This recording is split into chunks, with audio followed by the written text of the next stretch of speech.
começar esse programa hoje falando sobre oração. Você sabia que nos últimos anos, diversas universidades americanas têm estudado os benefícios da fé, sabia? Para a saúde, E concluíram que os devotos de diferentes religiões, né, independente da religião, mas quem é devoto, quem tem fé, costuma viver mais e mais feliz. E hoje, o dia de 5 de março, é o Dia Mundial da Oração. Eu vou conversar agora por Skype com a doutora Vera Saldanha para a gente entender melhor esse verdadeiro poder de cura que a oração tem e pode ter. Doutora Vera, cadê? Doutora Vera, seja bem-vinda, muito obrigado, que alegria receber a senhora aqui na Rede Vida. Seja bem-vinda. Muito grata, Padre Juarez, a alegria é toda minha. Boa tarde para você, para todos que estão aqui participando do programa e mostrando esse avanço que a ciência vem trazendo, validando a oração, comprovando o quanto a oração é importante para a cura física e, além disso, também ela é muito importante para a pessoa se sentir melhor, para a pessoa ser mais solidária, para a pessoa ser mais feliz, ser mais otimista, mais ainda, conseguir resolver as suas dificuldades, olhar de um outro jeito. Nós costumamos dizer assim, orar faz bem, é indiscutível. Claro, ela não vai substituir uma ação, mas ela clareia a visão do que precisa ser feito. E, em alguns casos, tal como o Padre Juarez falou, independente da forma como você está orando, ou que você é devoto na sua tradição, a oração faz milagres. Olha que Isso beleza. É um fato provado. Olha que beleza. Gente, é muito interessante, doutora Vera Saldanha. Doutora Vera Saldanha é doutora em psicologia transpessoal. Olha que interessante isso. Quando um padre fala, quando uma pessoa religiosa fala, ele pode até estar puxando sardinha para o seu lado. Mas eu estou falando aqui com uma cientista, estou falando com cientista, estou falando com alguém da ciência, com uma doutora. E a doutora Vera vem trazer para a gente essa informação que é muito, muito importante. E olha que interessante, gente. É muito interessante porque agora não é o padre que está falando para vocês. É a voz da ciência. É verdade, doutora, que há estudos que comprovam mesmo esse poder de cura da oração? Sim, são vários estudos, mas, por exemplo, um deles, doutor Andrew Newberg, que ele é considerado pioneiro em neurotologia, ele é neurocientista com ressonância magnética, com corantes inofensivos, ele vê o que acontece no cérebro quando a pessoa está orando. Então, quando a pessoa está em estado de oração, algumas regiões do cérebro são mais ativadas, como, por exemplo, a área da fala, da comunicação, lobo frontal, também vários neurotransmissores.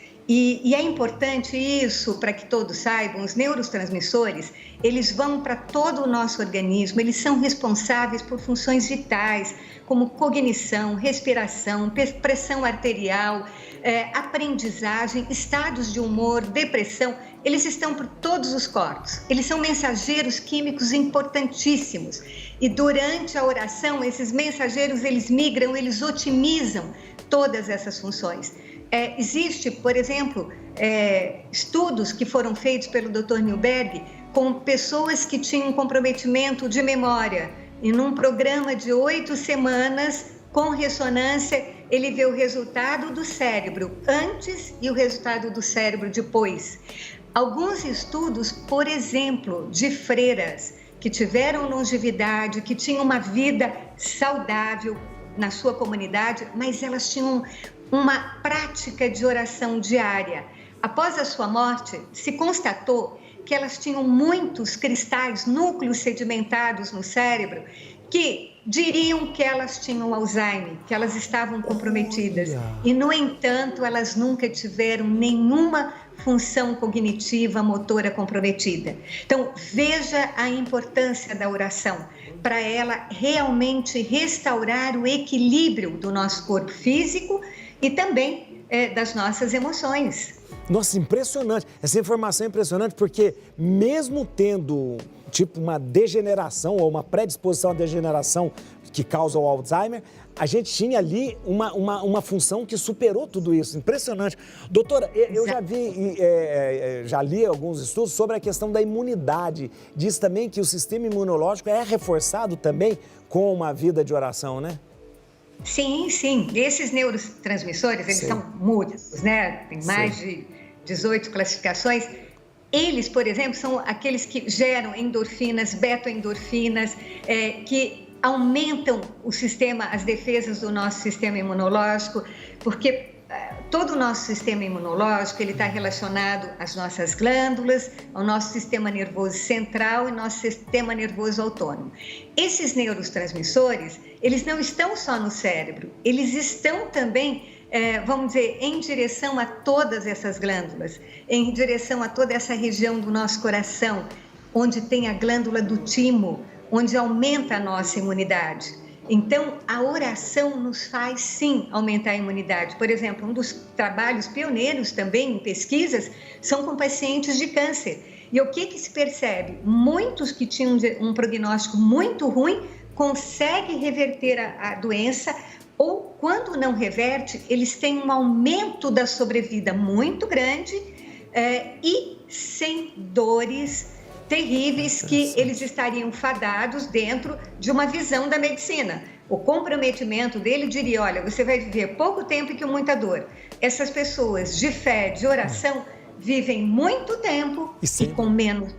Que interessante. Doutora, estou conversando aqui, gente, com a doutora Vera Saldanha, doutora em psicologia transpessoal. Eu vou perguntar para ela o que é psicologia transpessoal daqui a pouco. Doutora, eu vou pedir a licença, senhora, para eu falar um pouquinho ali com o Paulinho, já volto, porque está muito interessante a nossa conversa, muito interessante, e depois abalizada por uma cientista, por alguém que realmente estuda, por alguém que tem condições de falar pela ciência. Isso é muito, muito bom mesmo, gente. Vera Saldanha, que é doutora em psicologia transpessoal, está dando para a gente aqui uma aula, aliás, um PhD sobre oração aqui, ó, que beleza. E eu gosto muito quando a gente vem com esses dados importantes, dados científicos, e mostra para a gente o que, de repente, a humanidade já constata há mais de 5.000 anos aí, que a oração não só nos aproxima de Deus, mas a oração nos torna fortes no dia a dia.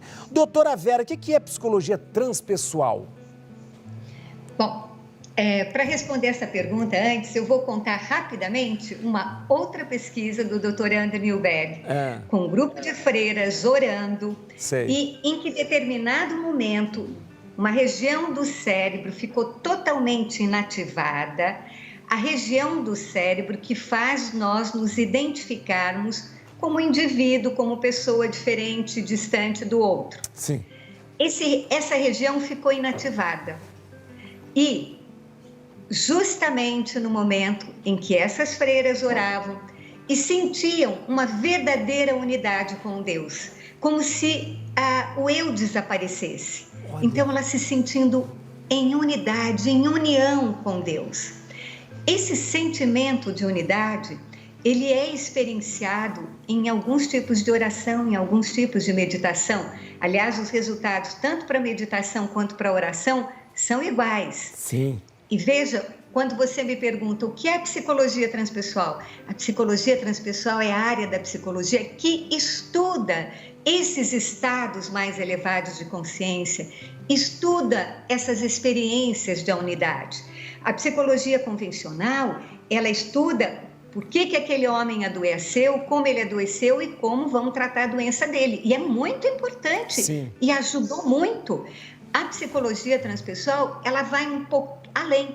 Ela diz assim, ok, vamos tratar desse homem doente, mas vamos também saber daquele homem que ora, que medita, daquele homem que é extremamente saudável, o que é que ele faz, como ele faz e como que nós podemos inserir isso na prática da psicologia. Como que nós podemos também ajudar a mais seres humanos a se tornarem melhores. Então, por exemplo, nos estudos da psicologia transpessoal, uma das coisas que se observou é que esses estados de experiência de unidade resultam em valores positivos. Quando a pessoa vivencia isso, ela se torna mais amorosa, mais solidária, mais compassiva, com mais compaixão e empatia. Ela perde o medo da morte, né? Então, o que acontece? Se nós estimularmos essas experiências, nós estamos favorecendo melhores seres humanos, melhor sociedade. Então, esse sentimento da compaixão, da empatia, ele é fundamental para uma sociedade mais em paz, para uma sociedade mais saudável. E aí, dentro da psicologia transpessoal, nós temos a abordagem integrativa, que é um método onde nós estudamos como que isso acontece, né? Tem o REIS, que é uma fórmula muito interessante que dá para a gente compreender com embasamento da psicologia transpessoal, com esses estudos, por que a oração funciona, o que é essa oração, né? Muito interessante, não, muito interessante, porque quando a senhora falava e trazia o experimento, eu lembro que há muitos relatos sobre o êxtase da oração, né? A maneira que a teologia, que a espiritualidade chama esse grau de quase que de você se desligar da sua realidade, dá-se o nome de êxtase, o êxtase da oração. A gente tem até na literatura e não só mas na pintura, a gente tem, na escultura, a gente tem a grande escultura de Bernini, que é uma escultura que está no Vaticano, de Santa Teresa.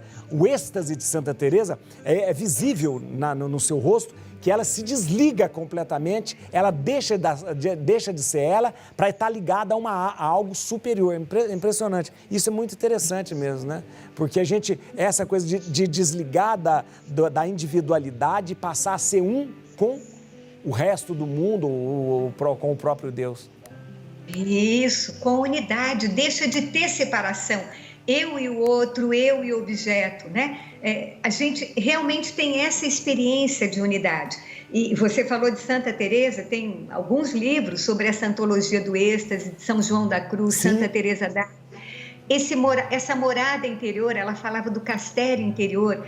Essa morada interior, na psicologia, na abordagem integrativa, nós chamamos de níveis de consciência. Então, você tem uma consciência superior de amor, de plenitude, e você tem uma consciência no nível mais inferior, que é essa consciência de sofrimento, né? de dor. Se você lembrar, uma das coisas que Santa Teresa dizia, que quando ela parava para orar ou meditar, ela dizia assim, a louca sai batendo panela. Isso. Quer dizer, vem o primeiro momento, essa coisa das nossas funções, da desorganização, mas nós não somos só isso, nós somos algo além disso, mas precisamos reconhecer isso, para a gente poder ir além, né?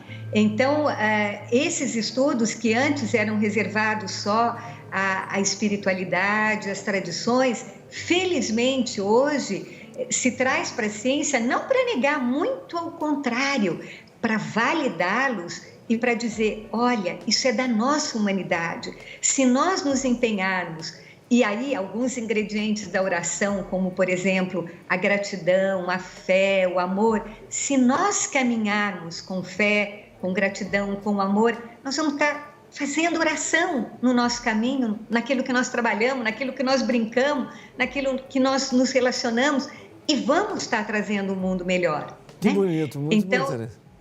Acho que é uma contribuição nesse sentido, de validar e de ampliar isso. Essa grande humanidade, né, onde Cristo dizia, todos nós somos irmãos. É verdade. Somos filhos de um único grande Pai. E aí, dentro de cada tradição, você pode dar um nome, né? O Brahma, é o Supremo, o arquiteto do universo, mas é essa fonte criadora, essa fonte suprema.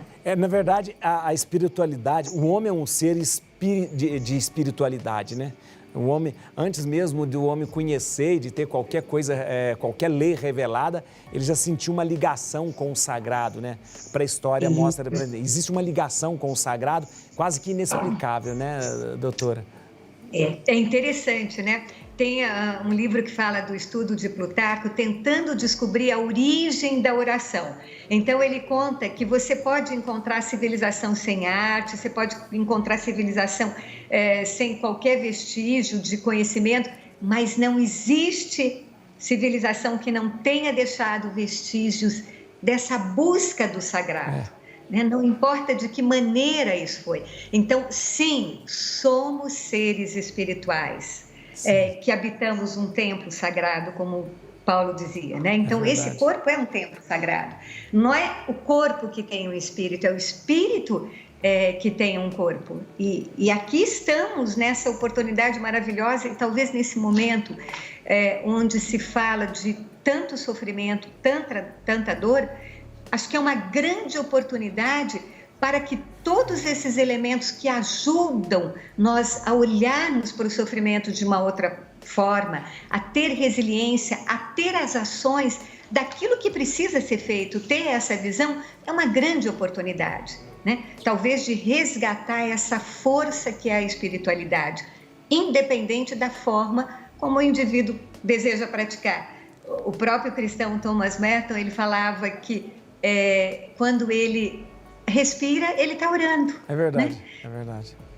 Olha, eu queria ficar escutando a senhora o dia inteiro. Eu queria mesmo. Mas eu vou ter que despedir, mas eu vou escutar sim. Eu quero que todo mundo, por favor, acesse o site, atenção, www.institutoverasaldanha.com.br. É muito importante.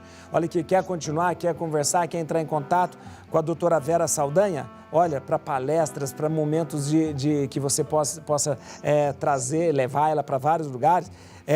Acesse o site www.institutoverasaldanha.com.br ou no Instagram, @alubrate. É isso mesmo, né, doutora Vera? @alubrate. É isso que está ali. A Associação Luso-Brasileira de Transpessoal, né, que ela foi fundada por um grupo em Portugal e no Brasil, e aonde nós damos uma pós-graduação há mais de 20 anos, com mais de 33 turmas formadas, e aí já tivemos a honra de ter muitos padres e também pessoas de outras áreas nessa pós-graduação, onde você vai aprender a usar, a conhecer todo esse embasamento e como isso pode ser aplicado na psicologia. Há um método para você usar na sua área clínica, na educação, aonde você desejar ampliar no seu trabalho. Muito obrigado, muito obrigado. Olha, maravilhosa a presença sua aqui com a gente. Muito obrigado, um bom final de semana, uma boa tarde para a senhora. Eu que agradeço muito a oportunidade de poder contribuir, de estar junto, falar de algo tão importante para a humanidade, que é a oração, que é a espiritualidade. Gratidão, Padre Juarez, e a todos que estão aqui nos assistindo. Gratidão. Obrigado. Que beleza, que beleza, que profundidade. Olha que coisa.